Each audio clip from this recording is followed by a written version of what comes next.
2024 లేదా 25లో డిగ్రీ లేదా బీటెక్ చదివారా? సాఫ్ట్వేర్ జాబ్ కోసం ఎదురు చూస్తున్నారా? అయితే కోడ్ జ్ఞాన్ 100 డేస్ కోర్సులో చేరండి, జాబ్ సాధించండి. Hi hello welcome to Suman TV. నేను మీ రోషన్. సో సీజ్ ఫైర్ అన్నారు, పెద్ద పెద్ద ట్వీట్లు చేశారు కామన్ సెన్సా అని. తీరా చూస్తే ట్వీట్ చేసిన 3 గంటల్లోనే పాక్ ఉల్లంఘన, 2 నాలుకల ధోరణి మళ్ళీ చూపించింది. వాళ్ళ నక్క జిత్తుల ప్రయోగాలన్నీ కూడా మళ్ళీ భారత్ మీద ప్రయోగించారు. మళ్ళీ కాల్పులు జరిగారు, మళ్ళీ డ్రోన్స్ అన్నీ వదిలారు.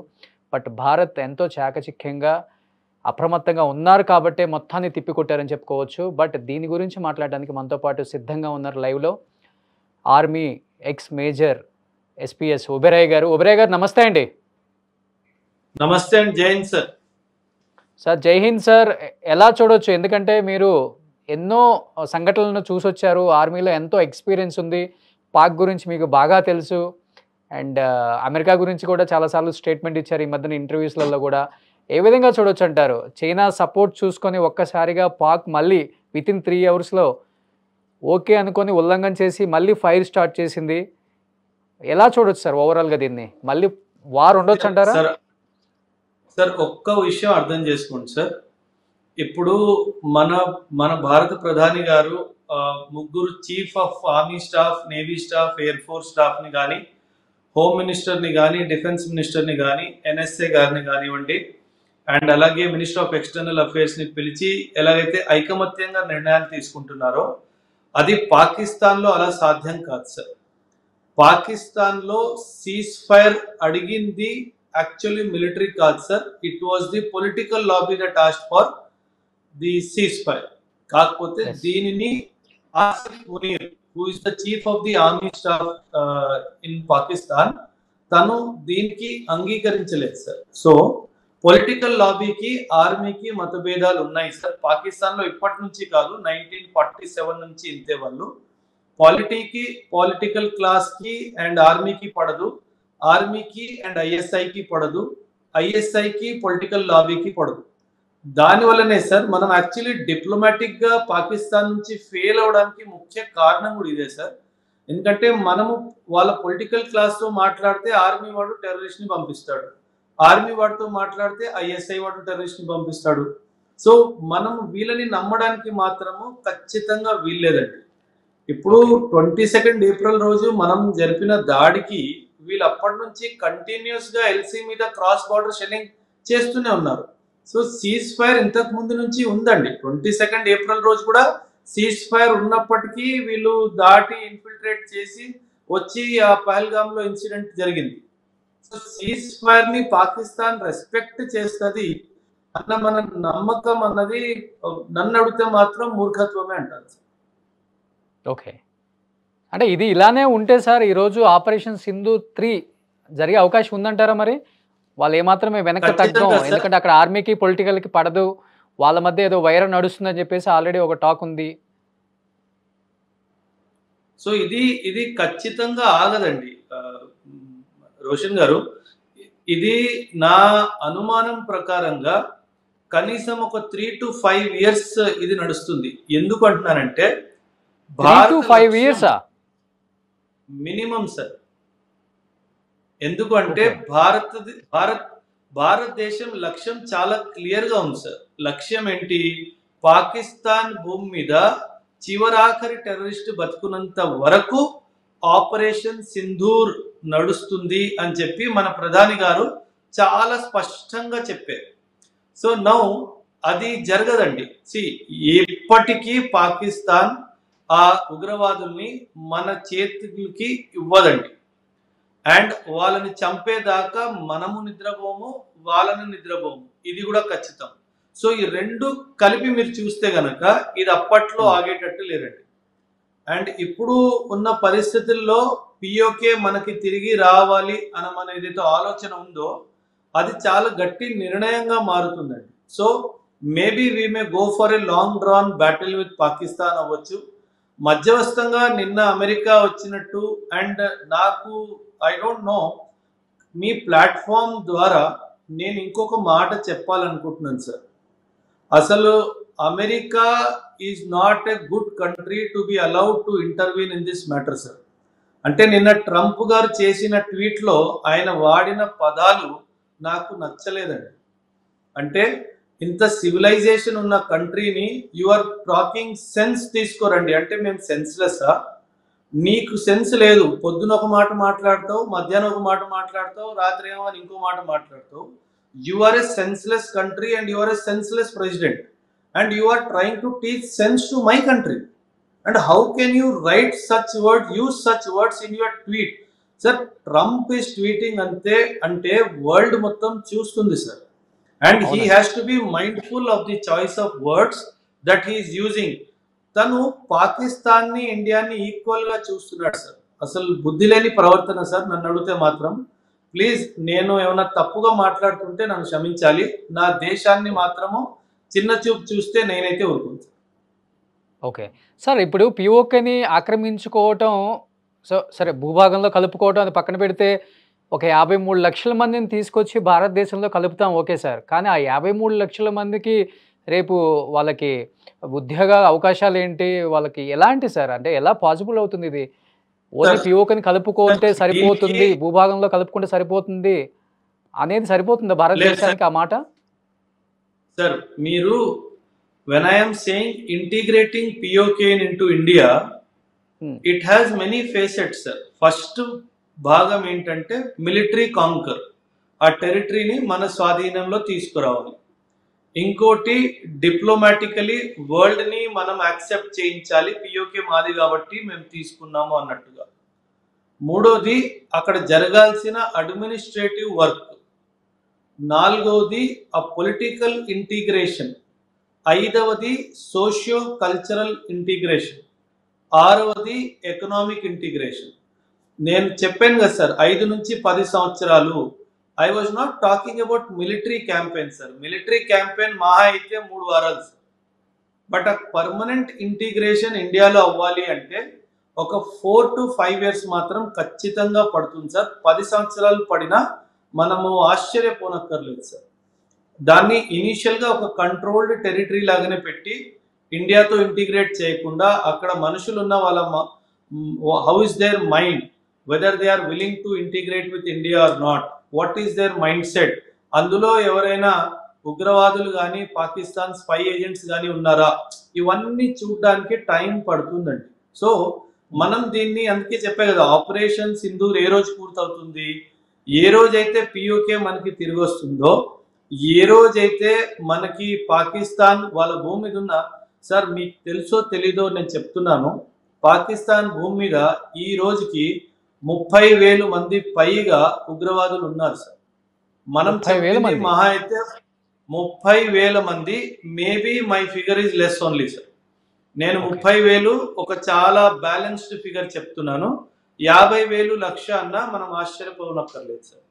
సో ఈ 30,000 మందిని పాకిస్తానే చంపుతుందా, మనం చంపాలా, లేకపోతే మనకు హ్యాండ్ ఓవర్ చేస్తారా, మనం వాళ్ళని ఎలా డీల్ చేస్తామన్నది ఇదంతా జరగడానికి టైం పడుతుందండి. సో మనము దీనిని ఓన్లీ యుద్ధ భూమి కింద చూడకుండా డిప్లొమసీ కింద కూడా చూడాల్సిన అవసరం అందరికీ ఉంది.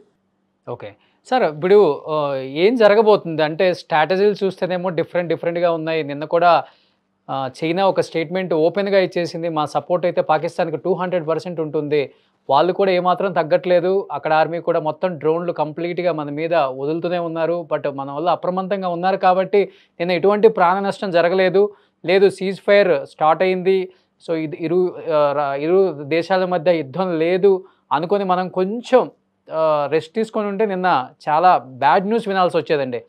అలాంటిది మన వాళ్ళు చాలా అప్రమత్తంగా ఉన్నారు, ఎందుకంటే పాకిస్తాన్ బుద్ధి తెలుసు కాబట్టి.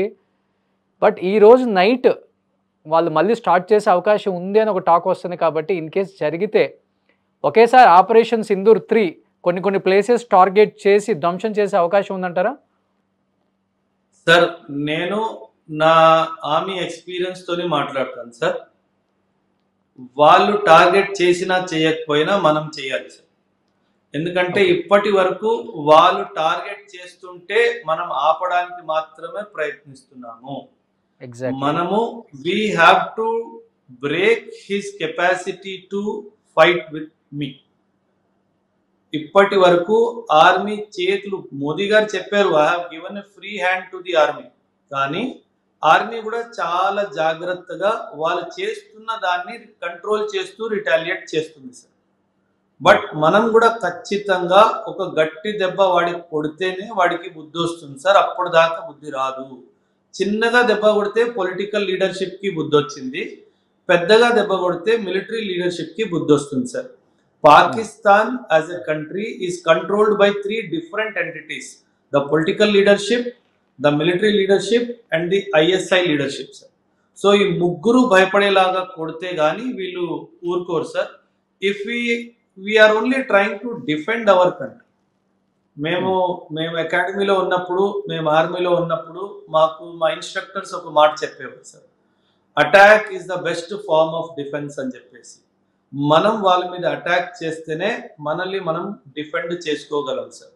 So time has come, India has to teach a good lesson to Pakistan. Okay, so మీరైతే అనుకుంటున్నారు ఆపరేషన్ సింధూర్ 3 అయితే ఉండొచ్చు ఇవాళ నైట్ 12 గంటల తర్వాత, మేబీ అదే జరుగుతుందేమో అనేది కూడా అందరు ఆశాభావం, అదే జరగాలి. మీరు అన్నట్లుగానే ఇప్పటి వరకు కూడా మన ఆర్మీ అక్కడ సివిలియన్స్ మీద ఎటువంటి టార్గెట్ చేయలేదు, సో ఆర్మీ మీద కూడా టార్గెట్ చేయలేదు. ఓన్లీ వాళ్ళు టార్గెట్ చేసింది ఉగ్రవాదుల మీద, టెర్రరిజం మీదే మన వాళ్ళు టార్గెట్ చేశారు, ప్రాణం విలువ తెలుసు కాబట్టి. కానీ పాకిస్తాన్ వక్రబుద్ధి అంతా కూడా సివిలియన్స్ మీద అటాక్ చేయాలి, సివిలియన్స్ చంపేయాలి. సో వాళ్ళు ఆలోచిస్తున్నంత కూడా అదే అన్నది పక్కన పెడితే సార్, వాళ్ళ డిజైర్ ఇస్ మన దేశంలో మత భేదాలు జరగాలి, ముస్లిమ్స్ హిందూస్ కొట్టుకొని చావాలి, అది నేను కల్లారా చూడాలి. వాడికి రాక్షస ఆనందం ఉంటుంది సార్. అందులో ఆసిఫ్ మునీర్ కి ఈ రాక్షస ఆనందం ఖచ్చితంగా ఉంది. అండ్ ఇఫ్ రిక్వైర్డ్ సార్, నేను అంటే I'm not a war monger sir, నేను వార్ మాంగరర్ని కాదు, కాకపోతే పరిస్థితులు ఇలా ఉన్నాయి sir. We have to do surgical strikes on the terrorist leadership wherever they are. వాళ్ళు ఆఫ్ఘనిస్తాన్ బార్డర్ కి తరలించేశారు సార్ వాళ్ళని. అవసరం అయితే మనం ఏ రోజైతే 7వ తారీఖున ఆ 9 టార్గెట్స్ ని స్ట్రైక్ చేసామో, అదే విధంగా వీళ్ళు స్థావరాలు ఎక్కడున్నారు, టాప్ లీడర్షిప్ ఆఫ్ టెర్రరిస్ట్, ఈ స్థావరాలన్నీ కనుక్కొని మనం టార్గెట్ చేయాల్సిన అవసరం ఉంది. అవసరం అయితే ఆసిఫ్ మునీర్ లొకేషన్ మీద కూడా అటాక్ చేయాల్సి వస్తే అటాక్ చేయడానికి మనం సంసిద్ధంగా ఉన్నాము, అవసరం అయితే చెయ్యాలి. బికాజ్ ఆసిఫ్ మునీర్ ఉన్నంత వరకు బార్డర్ లో మీకు ప్రశాంతత ఉండదు. ఓకే, సో ఆసిఫ్ మునీర్నే టార్గెట్ చేయాలంటారు మీరు? 100% సార్. రాజుని చంపేస్తే సైన్యం ఆటోమేటిక్ గా చచ్చిపోతుంది. ఇది మనము మన వేదిక్ టెక్స్ట్ బుక్స్ లో చాణక్య గారు చాలా క్లియర్ గా రాసిపోయారు. We need to follow that strategy. So మనం బాహుబలి సినిమాలో చూసినట్టు కూడాను, రాజుని టార్గెట్ చేస్తేనే సైన్యం భయపడుతుంది, లేదంటే వాళ్ళు గట్టిగా పోరాడతారు. ఆసిఫ్ మునీర్ ఎందుకంటే సార్, పాకిస్తాన్ మిలిటరీ లీడర్షిప్ లో middle level and lower level leadership కి ఈ యుద్ధము ఇష్టం లేదు, కాకపోతే ఈ హై లెవెల్ లీడర్షిప్ కి యుద్ధం ఇష్టం ఉంది.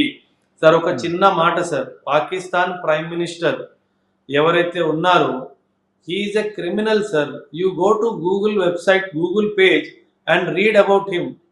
తన మీద వాళ్ళిద్దరు కొడుకుల్ని చంపిన ఆరోపణ ఉంది sir. A person who has killed his own sons and who faced legal prosecution for years, they have made him the prime minister. So వాళ్ళ చాయిస్ చూసుకోండి, మన చాయిస్ చూసుకోండి. అండ్ గూగుల్లో మీరు చూసినట్టయితే పాకిస్తాన్ ప్రైమ్ మినిస్టర్ ని పొలిటీషియన్ అండ్ బిజినెస్ మ్యాన్ అని రాస్తుంది. How can A business man become a politician sir? ఒక మాట, మన మోదీ గారికి ఆ వెధవ్కి అసలు పోలికలు ఉన్నాయా సార్? మన ప్రధాని గారు అంటారు, मैं देश का प्रधान सेवक हूं, I am the biggest servant of this country, and he is a businessman sir. He makes fortunes. They are doing illegal business in Balochistan sir. ఊరికే ఇండిపెండెన్స్ కోరుకోవట్లేదు సార్. వీళ్ళు బలూచిస్తాన్ లో ఉన్న ఖనిజం అంతా తీసి చైనా పాకిస్తాన్ ఎకనామిక్ కారిడార్ ద్వారా పంపిస్తున్నారు. మీరు అన్నారు కదా ఇందాక, చైనా అనింది నేను పాకిస్తాన్ కే సపోర్ట్ చేస్తాను. ఇప్పుడు వాళ్ళ ఖనిజం సార్ అంతా ఇప్పుడు పుణ్యానికి ఇప్పుడు వాళ్ళ వచ్చినప్పుడు వాళ్ళ బలమంతా అదే కదా. First day 9 places, second day 8 places మనం టార్గెట్ చేసి కరాచీని కూడా ధ్వంసం చేసినప్పటికి కూడా ఆర్థికంగా వాళ్ళ దగ్గర బలం లేకపోయినా కేవలం చైనాని చూసుకునే కదా ఈ ఒంటెత్తు పోకడు సార్. వేరే ఇంకే బలం సార్ ఉంది వాళ్ళకి ఇంకా. సార్ పాకిస్తాన్ అడుక్కొని తినే దేశం సార్. వీళ్ళకి ఎటువంటి సిగ్గు లేదు సార్. వీళ్ళు ప్రతిసారి మిడిల్ ఈస్ట్ కంట్రీస్ లో వెళ్ళి అడుక్కోవడము, చైనాతో అడుక్కోవడము, సౌదీ అరేబియాతో అడుక్కోవడము, అమెరికాతో అడుక్కోవడము, రష్యాతో అడుక్కోవడము, సౌత్ ఈస్ట్ ఏషియాలో ఉన్న ముస్లిం కంట్రీస్ తో అడుక్కోవడము, వీళ్ళకి అడుక్కొని బతికే అలవాటు అయిపోయింది సార్. అండ్ మీరు అక్కడ leadership, political and army leadership వాళ్ళ స్థావరాలు ఇల్లు చూస్తే గనక మీరు ఆశ్చర్యపోతారు సార్. వీళ్ళు రాజుల్లాగా బతుకుతున్నారు సార్. 2025 లో కూడా వీళ్ళు రాజుల్లాగా బతుకుతున్నారు. అక్కడ సామాన్య ప్రజలు లీటర్ పెట్రోల్ 450 రూపాయలు సార్ ఈ రోజుకి. అండ్ వీళ్ళేమో గోల్డెన్ ప్లేట్స్ లో, సిల్వర్ ప్లేట్స్ లో భోజనాలు చేస్తున్నారు. Actually political leadership, military leadership ఆ దేశాన్ని నాశనం చేసింది sir. So this is where we need to understand how their mind will work. నిన్న 3 గంటల 35 నిమిషాలకి మనకి ఆ DGMO నుంచి ఫోన్ వచ్చినప్పుడు మనము within few hours we accepted their ceasefire request sir. నేను అప్పుడే అనుకున్నాను వీళ్ళు కావాలని సీజ్ ఫైర్ అడుగుతున్నారు. యాక్చువల్లీ ఎందుకు అయిందంటే సార్ సీజ్ ఫైర్ నిన్న అసలు డిమాండ్ కూడా ఎందుకు వచ్చిందంటే పాకిస్తాన్ కి ఒక భయం ఇంకా ఫిక్స్ అయిపోయింది sir. That I am losing Balochistan అనే భయం మైండ్ లో ఫిక్స్ అయిపోయింది. బలూచిస్తాన్ పాకిస్తాన్ నుంచి పోతే 53% పాకిస్తాన్ టెరిటరీ పోయినట్టే. అంటే మళ్ళీ ఇంకోసారి పాకిస్తాన్ 2 ముక్కలు అయినట్టు లెక్క సార్. సో చివరికి 5 ముక్కలు అవుతుందేమో సార్. ఇది ఈ యుద్ధం అయిపోయేలోపు 5 ముక్కలు అయ్యే అవకాశం కూడా ఉంది. పిఓకి బలూచిస్తాన్ 100% మీరు కరెక్ట్ సార్, మీరు చెప్పింది కరెక్ట్. కాకపోతే 2025 లో అవ్వకపోవచ్చు సార్. 2025 లో మాత్రం బలూచిస్తాన్ జరగడం ఖాయము అండ్ పిఓకే మనకి తిరిగి రావడం ఖాయం సార్. వచ్చే 2-3 సంవత్సరాల్లో నార్త్ వెస్ట్ లో ఖైబర్ పఖ్తూన్ఖా వేరవడం ఖాయం.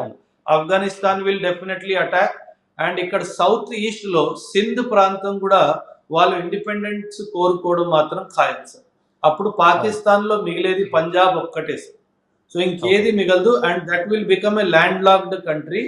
ఇప్పుడు నేపాల్ ని ఎలా మనం కంట్రోల్ చేస్తామో అలాగే పాకిస్తాన్ ని కంట్రోల్ చేయాల్సిన అవసరం వస్తుంది. సో లాస్ట్ అండ్ ఫైనల్గా ఒబ్రే గారు, త్రివిధ దళాలు కావచ్చు, మోడీ గారు కావచ్చు, సో సీజ్ ఫైర్ ఆల్రెడీ వీళ్ళు ఉల్లంఘించారు కాబట్టి, ఆల్రెడీ మనకు డ్రోన్స్ వదులుతున్నారు కాబట్టి ఈరోజు ఇంకా ఎక్కువ మొత్తాదులో కూడా ఉండొచ్చు ఈ ఫైరింగ్ అంటున్నారు కాబట్టి, అంటే చీకటి అయిపోయింది ఓవరాల్గా చూస్తే కాశ్మీర్ నుంచి మనకి అదే గుజరాత్ కాశ్మీర్ నుంచి గుజరాత్ వరకు కూడా చీకటి అయిపోయింది కాబట్టి, చీకటి భయం అయిపోయింది కాబట్టి ఒక డిసిషన్ తీసుకునే అవకాశం ఉందా? ఆపరేషన్ సింధూర్ 3 ఇంకొకసారి లాస్ట్ అండ్ ఫైనల్గా ప్రయోగిస్తే భారత్ దెబ్బేంటో నీ అబ్బా అనేలాగా అవకాశం ఉండే ఛాన్సెస్ ఉన్నాయంటారు ఈరోజు నైట్కి ఏమన్నా? ఇంకా 70% ఛాన్స్ ఉంది సార్. ఓకే, 70% ఈ రోజు రాత్రి గనక ఏదైనా దుస్సాహసం పాకిస్తాన్ చేస్తే గనక ఇంకా ఊరుకునేది లేదండి. ఎందుకంటే ఇప్పటి వరకు మనం ఓన్లీ డిఫెండ్ చేస్తున్నాం సార్. ఇప్పుడు అటాక్ చేసే సమయం వచ్చేసింది. ఓకే, అదే జరగాలని కోరుకుందాం సార్. ఎందుకంటే వాళ్ళు ఏమాత్రం తగ్గట్లేదు కాబట్టి మన దెబ్బేంటో మనం కూడా చూపించాలి. అంటే ఇదే మంచి అవకాశం ఎవరికైనా కానీ పిఓకని కూడా స్వాధీనపరుచుకోవాలని కూడా ఎక్కువగా వినిపిస్తుంది. బట్ ఎటువంటి ప్రాణ నష్టం జరగకుండా సక్సెస్ఫుల్గా ఈ వార్ ముందుకెళ్ళాలని అందరం కూడా కోరుకుంటున్నాం. అవునండి, ఎగ్జాక్ట్లీ సార్. ఇంకో విషయం సార్, ఖచ్చితంగా అమెరికా కూడా త్వరలో ఒక స్టేట్మెంట్ ఇస్తుంది దట్ ఐఎమ్ విత్ పాకిస్తాన్ అని. మనం దీనికి కూడా సంసిద్ధంగానే ఉండాలి. ఎందుకంటే ఇప్పుడు చైనా ఇచ్చినట్టు స్టేట్మెంట్ అమెరికా కూడా త్వరలో ఇచ్చే అవకాశం ఉంది. ఎందుకంటే America wants to cell weapons to Pakistan. ఇప్పుడు IMF నుంచి $1 బిలియన్ $2 బిలియన్ ఏవైతే రిలీజ్ అవుతాయో ఆ డబ్బు పాకిస్తాన్ వాడి యుద్ధాయుధాలు తీసుకొచ్చుకుంటారు సార్. వీళ్ళు తెచ్చుకొని ఈ యుద్ధాన్ని కొంచెం కొనసాగించడానికి ట్రై చేస్తారు. కానీ కాకపోతే S-400ని ధ్వంసం చేశామని పాకిస్తాన్ మీడియాలో హల్చల్ అవుతుంది. అక్కడ ఆర్మీ ఒక స్టేట్మెంట్ కూడా ఇచ్చింది. జరిగే అవకాశం ఉందా సార్ అసలుకి? శూన్యం సార్. వీళ్ళు S-400ని చూడ్డానికి కూడా వీళ్ళ కళ్ళు సరిపోవు సార్. వీళ్ళు S-400ని ధ్వంసం చేయడం అన్నది వీళ్ళు కళలోనే సోషల్ మీడియాలోనే చేయగలరు తప్పితే రియాలిటీలో మాత్రం వీళ్ళకి చేసే సత్తా లేదండి. S-400 is one of the most potent missile defence systems in the world today sir, which has delivered 100% accuracy. So పాకిస్తాన్కి ఎలా దీనిని ఇన్ఫర్మేషన్ వార్ఫేర్ అంటారండి. ఇన్ఫర్మేషన్ ని తారుమారు చేసి వాళ్ళ పబ్లిక్ ని కూడా ఏదో ఒకటి చూపించాలి కదా, మనం కూడా కొట్టాము అన్నట్టుగా. లేదంటే పాకిస్తాన్ లో ఖచ్చితంగా సివిల్ వార్ జరిగిపోతుందండి. సివిల్ వార్ జరిగిందంటే వాళ్ళకి ఇంటర్నల్ గా పొలిటికల్ గా ప్రాబ్లమ్స్ వస్తాయి. కాబట్టి వాళ్ళు ఇలాంటి న్యూస్ మీరు విన్నారు. CNN రిపోర్టర్ డిఫెన్స్ మినిస్టర్ ని ఒక క్వశ్చన్ అడిగితే ఆయన నోట్లోంచి మాట రాలేదండి. What is the proof that you have destroyed fighter jets of India and S-400 missile defence system అంటే our social media is showing అన్నాడండి. అంటే డిఫెన్స్ మినిస్టర్ కి ఒక ఇంటర్నేషనల్ రిపోర్టర్ తో ఎలా మాట్లాడాలో అన్న నైతిక జ్ఞానం కూడా లేని మనిషిని వీళ్ళు డిఫెన్స్ మినిస్టర్ గా చేశారు సార్. సో సార్ అసలు మనము పాకిస్తాన్ మనకి పోటీ అనుకోవడము మనకి అవమానం సార్. అండ్ పాకిస్తాన్ ఆర్మీని ఆర్మీ అని పిలవడము ఆర్మీకే అవమానం సార్. వీళ్ళు పెట్రోల్ పంపులు నడుపుతున్నారు, వీళ్ళు రియల్ ఎస్టేట్ బిజినెస్ చేస్తున్నారు, వీళ్ళు కమర్షియల్ కాంప్లెక్స్ నడుపుకుంటున్నారు. ఆర్మీ చేస్తున్న పనులు నేను చెప్తుంది. అండ్ వెరీ ఇంపార్టెంట్లీ వీళ్ళు డైపర్లు తయారు చేసి అమ్ముకుంటున్నారు sir. So they are basically brokers and business agents and not soldiers. మేము ఇంటర్నేషనల్ లెవెల్ గా జాయింట్ ఆపరేషన్స్ చేసినప్పుడు ఈ పాకిస్తాన్ మిలిటరీ వాళ్ళని చాలా చులకనగా చూస్తారండి. అసలు వీళ్ళని స్ట్రీట్ ఫైటర్స్ ఉంటారు కదా, వాళ్ళని చూసిన కళ్ళతో వీళ్ళ వైపు చూస్తారు. ఎందుకంటే ప్రొఫెషనలిజం లేదు, ఒక ట్రైనింగ్ లేదు, ఒక డిసిప్లిన్ లేదు. అక్కడికి ట్రైనింగ్ వచ్చినప్పుడు కూడా పొద్దున్న నుంచి సాయంత్రం దాకా తాగడం, రాత్రి మళ్ళీ తాగడం, వాళ్ళు ఇదే పనులు చేసేది. ఆ ప్రొఫెషనలిజం అన్నది లేదండి. ఓకే. సో ఎనీహౌ యుద్ధంలో భారత్ దూసుకుపోవాలని 140 కోట్ల మంది కోరుకుంటున్నారు. అదే మనం కోరుకుందాం సార్. సో ప్రతి దాడికి మనం కూడా సిద్ధంగా ఉన్నాం. మేము కూడా సిద్ధం, ఏదైతే అదైంది. మళ్ళీ యుద్ధానికి మేము కూడా సిద్ధం అంటున్నారు కాబట్టి అదే జరగాలని కోరుకుందాం. థ్యాంక్ యూ సో మచ్ శుభ్రయ్య గారు. థ్యాంక్ యూ అండి. జై హింద్ సార్. జై హింద్. జై హింద్ సార్.